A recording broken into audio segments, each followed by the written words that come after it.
Hey, good morning. Early mornings, everybody. It's the bottom of the hour. Wow, it's 6:30 a.m. Eastern Standard Time. If you joined me now and did not catch the 6 a.m. broadcast, well, thank you for joining me. Big continuing news as Wall Street continues to be jittery about your stimulus, as we're jittery about it as well.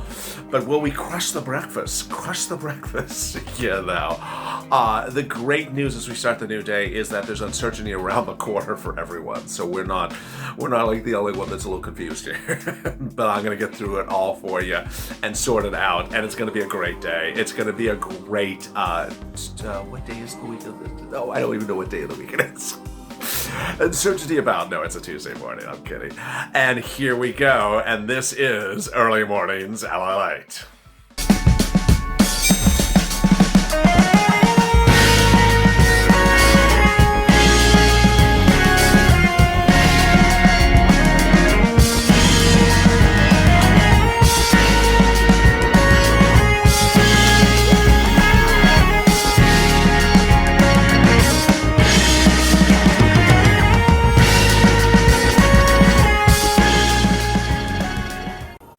Hey, good morning, everybody. I'm here, you're here, and thank you for starting the new day with me about great news for your second stimulus check and stimulus package.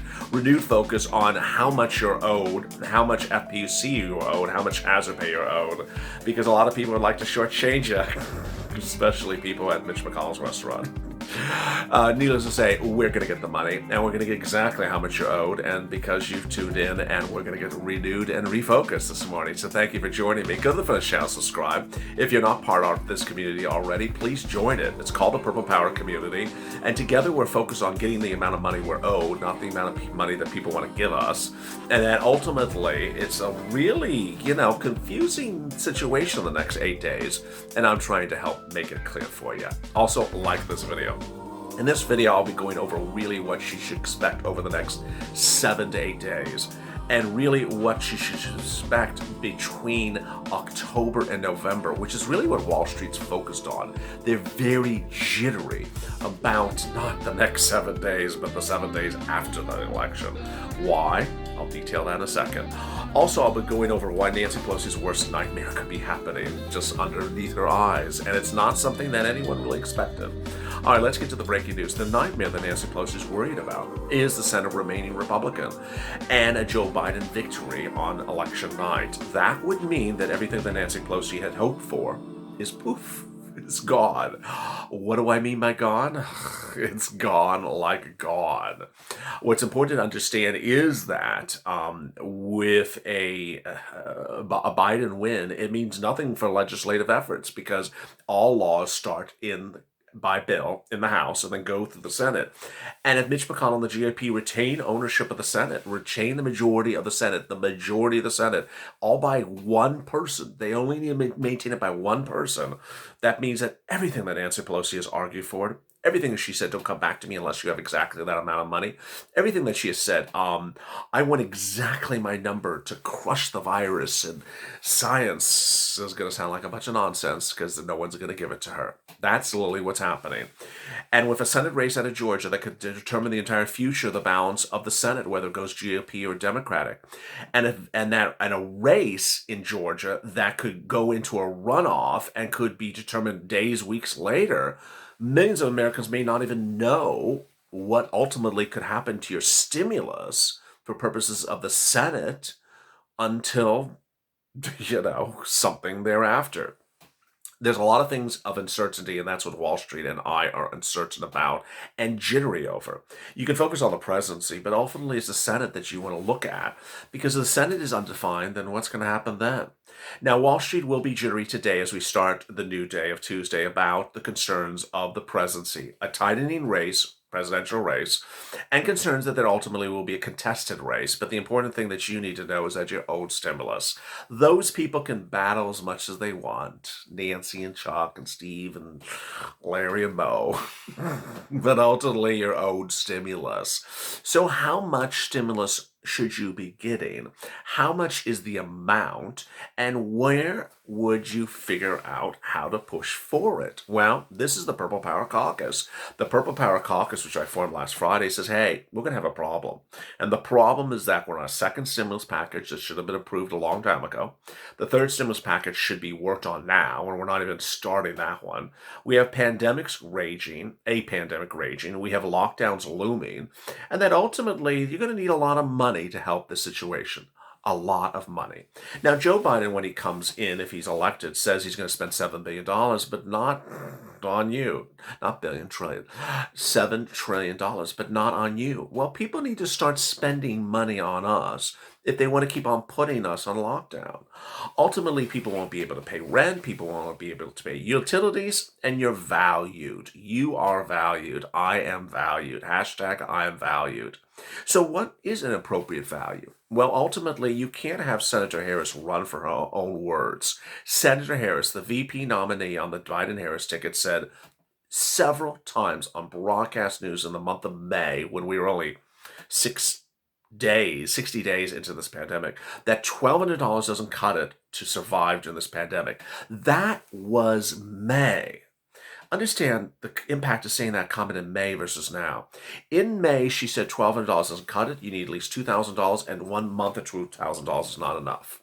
Well, guess what? COLA. Guess what? Stagflation. Guess what? All those economic concerns. One of the enormous big topics that all the viewers of this channel, which I'm absolutely categorically so proud about, have absolutely dropped in the comments on all the videos recently, is the term stagflation, or their version of the term stagflation, which is COLA or something like it. They say, I'm going to the market. And have you noticed how expensive milk has gotten? Have you noticed how expensive eggs have gotten? Suddenly my grocery bill has doubled in just a few weeks, and I'm not buying anything different. I'm buying the same thing at the same market. What's happened, LALATE? It's called stagflation.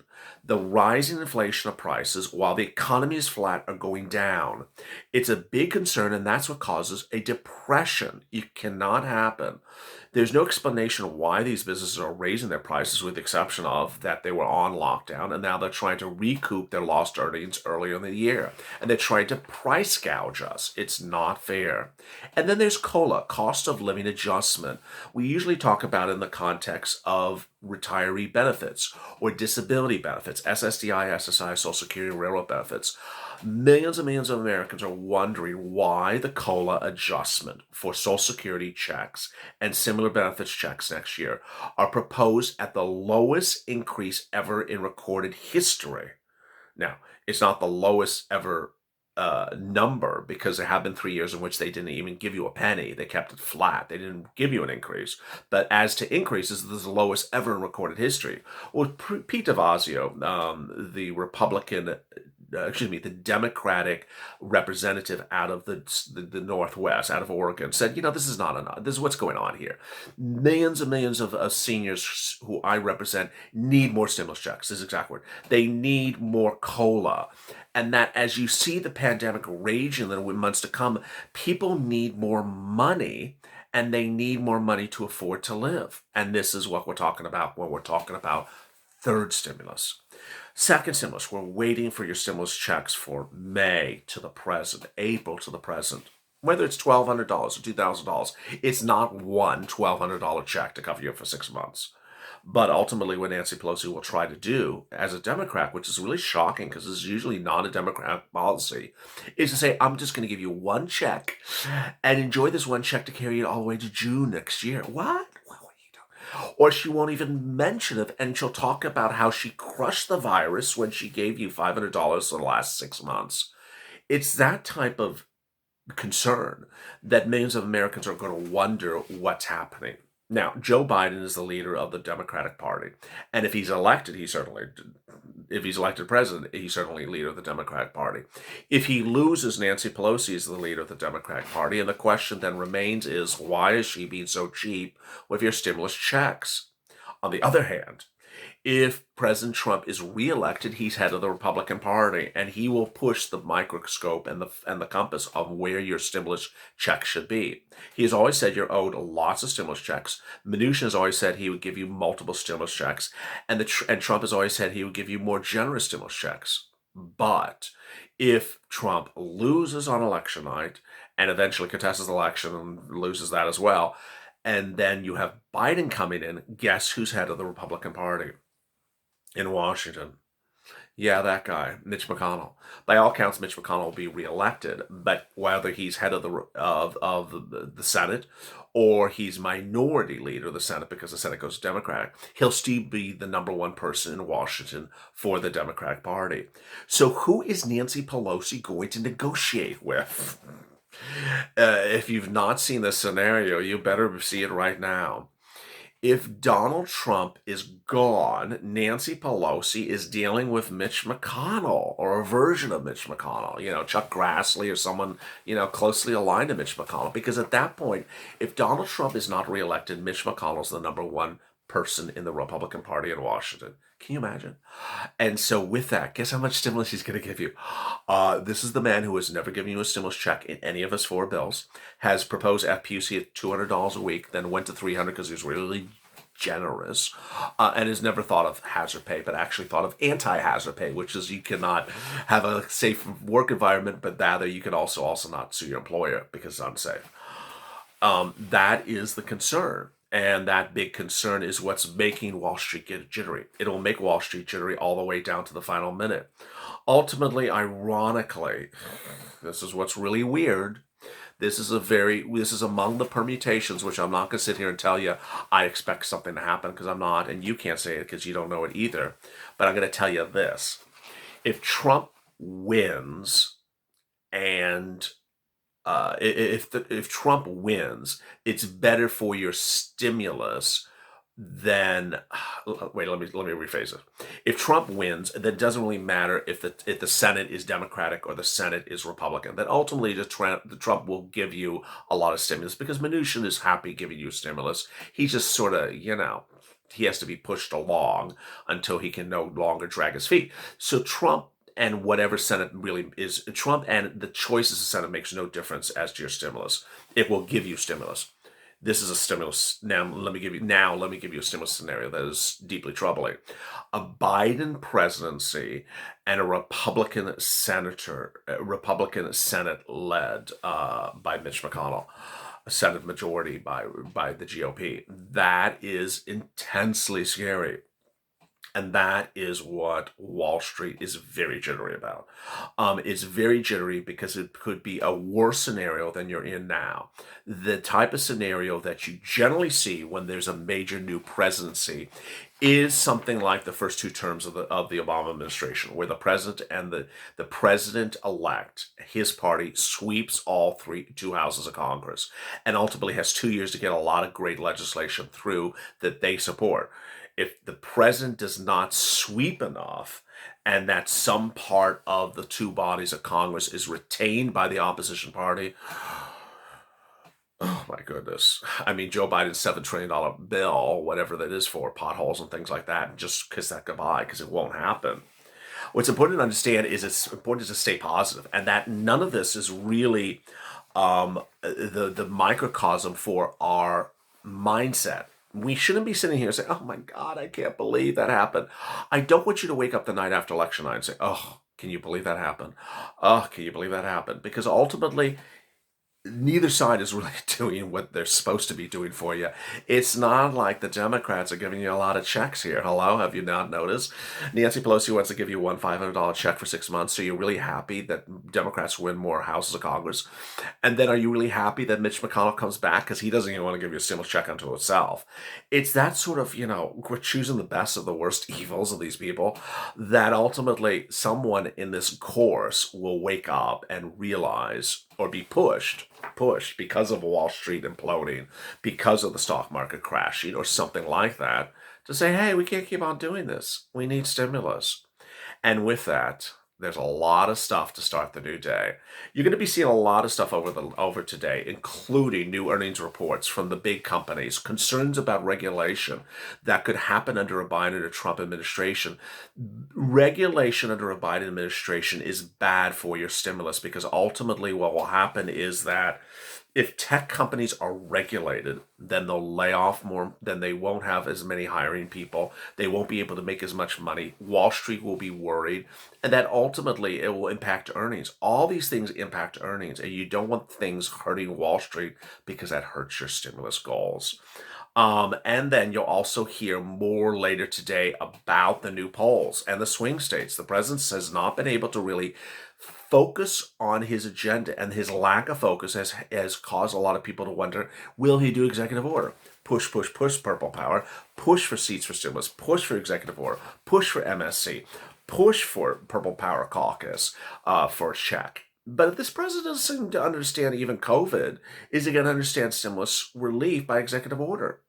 Lots of viewers overnight have thought, I heard his comments. I heard Mark Edwards, the chief of staff's comments. I heard all those comments about COVID over the weekend.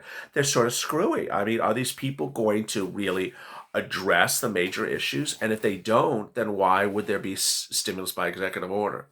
We shall see. Down to the last day, executive order could be announced for stimulus relief, and that could change the election. Paula, I couldn't sleep and then I heard the early notification. I love that. Pink sugar milk. I swear it's hard to keep faith. Teresa, at this point, we need stimulus. Amparo, good morning, Purple Power. Akina, literally Congress is going everywhere. Maxine, this is a state of emerging. Cora, good morning from New York. Good morning from New York. Joyce, need a lot of stimulus checks. Michelle, other countries have been getting stimulus all along since April. We're not getting anything. Esther Aubrey, good morning, LA. Packing. Monica McKinnon, LA, please don't leave us after the election. I, for one, would desperately miss you. Much love. Well, that's really nice. I'm not going anywhere. As I've sort of teased over the last few hours, last few recordings, there's going to be a third stimulus package. There's going to be a fourth stimulus package. And then all these stimulus packages are going to have applications you're going to have to do, and those applications are not easy. So I'm going to be here to help you for all that. Antonio Perez, it's all about the purple. Please, Purple Power. Stimulus checks and MSCs. Blessing to all. Amen. AK2468. I'm getting stressed out. Don't get stressed out. Kenneth Cox. Here's what I said to Mr. Donald Trump. Why not use this $800 billion that's setting aside, since it's not in Treasury? Then you can repurpose for the multiple stimulus checks. 7 months back, we was promised it can be done by executive orders and avoid everybody else and save a lot of time and trouble. I love that, Kenneth Cox. Well said. I love when the viewers of this channel get informed and educated and take their embodiment and push. That is the spirit of the Purple Power. Go to the front of this channel, subscribe, and become part of this great community where everyone's really respectful of everyone. Everyone's very kind. Everyone's just really a loving group of people that really look to help one another. Also, like this video. Coming up at 8:30 a.m. Pacific Standard Time is Mornings LALATE. Please tune in for that. That's going to be a big broadcast. I expect Wall Street and your stimulus to just be all over the place. And join me then for 28 and 12 noon Pacific Standard Time. As always, stay informed, stay smiling, and stay LALATE for more.